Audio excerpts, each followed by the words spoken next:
China. You know the name of Dr. WenHwa. Do you know the man? I know, famous scientist. Famous scientist. Chinese. Chinese? Overseas Chinese. Overseas Chinese. Oh, overseas Chinese. He went to the United States in 1964 and had a wonderful career and went to Los Alamos National Laboratory, and suddenly they decided that he was a spy, conceivably for you. Was he? I can tell you frankly, China was not in any way involved in WenHwa's case, but we do know that he is a scientist. Who came here to China and talked to your scientists. That's nothing strange. It's just as normal as some Chinese scientists traveling abroad. Allow me to quote a Chinese proverb which goes, if you are out to condemn someone, you can always trump up a charge. We don't know what political motives are behind it. Today, the Chinese still see WenHwa as a renowned scientist. That's all. So, not a spy. Of course, You seem almost defensive. For the first time in this whole conversation, when I raised the name of WenHwa, all of a sudden I sensed this is a difficult subject for you. No, any difficulty to me. This is your feeling. Correct. Maybe under the lights. Conceivably under the lights. But what do you think? I'm not The supposed to scientist, think. even who is a spy, Chinese spy or not? Do I think? That's right.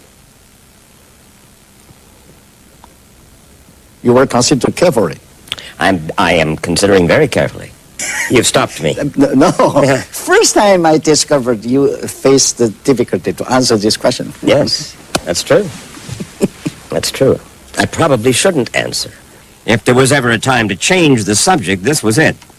You studied the speeches of Thomas Jefferson and Abraham Lincoln as a youngster? When you were learning English? 很小，我在中学的时候学。 When I was in middle school. And later, when I was a teacher, I used Lincoln's Gettysburg Address in my course. Do you want me to quote some lines from it? I do indeed. I will tell you, 47 years ago, our fathers brought forth on this continent a new nation, conceived in liberty and dedicated to the proposition that all men are created equal. Why did you learn that by heart? 我就说为什么我 I 引证 focused 开 on the 始的 words, 这一段， all men are created equal. All men are created equal. Right. 而且我认为林肯的 Because this had a great influence on students when I was young. And I think what Abraham Lincoln described still remains the goal of American leaders today. It's true. especially the last paragraph, the government of the people, by the people, and for the people, never purged from the earth. But Abraham Lincoln was elected by the people, correct? That's right. Why is it that Americans can elect their national leaders, but you apparently don't trust the Chinese people to elect your national leaders? Why? 我想告诉你 I am also an elected leader, though we have a different electoral system. Each country should have its own system because our countries have different cultures and historic traditions and different levels of education and economic development.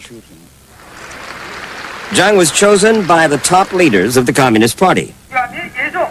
Public elections occur only in some villages and small towns, and candidates must either be members of the Communist Party or run as independents. But I don't understand still why you have a one-party state. What would happen? What would happen in China if there were 2 or 3 parties? Isn't it conceivable that, as in the United States, the competition between the parties to represent the majority of the people in that country make for a better country? 关于这样一个问题呢 Why must we have opposition parties? You are trying to apply the American values and the American political system to the whole world. But that is not very wise. Many China scholars believe the president has in effect made a deal with the Chinese people to increase their economic and social freedom to work and live as they please, and in return the people give up any right to challenge the authority of the Communist Party. But the president doesn't see it that way. He told us the people and the party are working together toward mutual goals. 这一点我想很坦率地讲 Let me be frank. China and the United States differ greatly in terms of our values. You Americans always use your values in making judgments about the political situation in other countries. We want to learn from the West about science and technology and how to manage the economy. But this must be combined with specific conditions here. That's how we have made great progress in the last 20 years. Fact is, China's standard of living has been rising dramatically. And in China, like America, it's the economy that largely determines people's satisfaction with their government. The president maintains that the vast majority here believes strong one-party rule is the best way to hold this huge population together and to keep the economy growing. So, stability is the top priority, sometimes at the expense of human rights. New subject, one you're not going to want to talk about. Human rights. You persecute something called Falun Gong. They do exercises, they believe in a certain spiritual life. What is it that worries you so about Falun Gong that you torture, arrest, kill, etc.? What is it? I will tell you. Their leader, Li Hongzhi, claims to be the reincarnation of the chief Buddha, and also a reincarnated Jesus Christ. Can you believe that? He said that doomsday was about to come and that the earth was going to explode. In fact, what he says are just fallacies to deceive people. But as a result of his preaching, many families were broken and many lives were lost. So, after careful deliberations, we concluded that Falun Gong is an evil cult. A cult. By the way, no Falun Gong followers have ever been sentenced to death. But 26 of them have reportedly died in police custody. President Zhang told us Falun Gong has driven thousands of its members to commit suicide. But Falun Gong says that's ridiculous, that it does not encourage suicide, and that it's still going strong despite the Chinese government's efforts to quash it. Look, you have persecuted Christians. It's well known. You have persecuted Falun Gong. It is difficult to understand why a big power like China would want to persecute people because of their religion. One thing we have to make very clear. Just now, you mixed up two things, Christianity and Falun Gong. Under China's constitution, people have the freedom of religious belief. But Falun Gong is a cult. It is totally different from Christianity. But you will acknowledge then that Christians have been persecuted by the Communist Party in China, yes? No. No. But like anyone else, Christians should not break Chinese laws. The government does recognize Christianity Chinese style. But foreign missionaries are banned and evangelical groups are not allowed to spread their faith without government approval. As for freedom of speech, criticism of the government can get you arrested. And Jiang Zemin has always favored tough government controls of the press. The press, he has said, should be a mouthpiece of the party. And there is not freedom of the press here. There is not. We see a connection between freedom of the people and freedom of the press. What do you fear from a free press? I think all countries and parties must have their own publications to publicize their ideas. We do have freedom of the press, but such freedom should be subordinate to and serve the interest of the nation.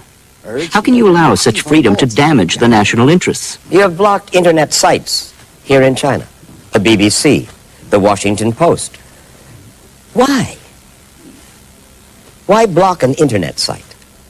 You don't trust the people somehow to be able to pick stuff up off the internet and learn? We hope people will learn a lot of useful things from the internet. However, sometimes there is also unhealthy material, especially pornography on the internet, which does great harm to our youngsters. Not from the BBC and not from the Washington Post. They might be banned because of some of their political news reports. We need to be selective. We hope to restrict as much as possible information not conducive to China's development. Deng Xiaoping said, to get rich is glorious. Is it conceivable that the more material gains that we make as human beings, the more we become hedonists, permissive? What Deng Xiaoping advocated does allow some people to become rich before others, but the ultimate objective is prosperity for all. A common problem for world leaders is to avoid material wealth on one hand, but moral decline on the other. Do you think that America is more decadent, for instance, than China, and that we are exporting our decadence to you? 应该这么说。 Let me put it this way. Due to many differences between our countries in historical traditions, ways of life, religious beliefs, etc., things you don't regard as decadent in the States, we may regard as decadent in China. That's why we have to be very selective. So that this is a very complicated problem. Another complicated problem is trade. And President Zhang will meet with American business leaders this week to urge them to increase their investments in China. Corporate America has long lusted after customers in China's billion buyer market, but the fact is China still sells a lot more to us than we sell to them. To change that, the White House says that if the U.S. Senate approves permanent normal trade relations with China, as the House already has, that would force China to reduce tariffs and trade barriers, and thus to buy more American goods. President Zhang wants normal trade relations too. And he wanted to end our conversation by underscoring why he had agreed to this rarest of interviews. I'm convinced that this interview will be further promoting the friendship and the mutual understanding between our two peoples. That's all. You believe that? That's right. I'm convinced that. I trust that. You admire America, That's right. and you want to be friends.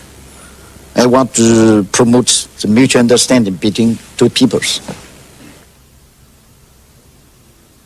Now the uncut version of the 60 Minutes interview with Chinese President Jiang Zemin.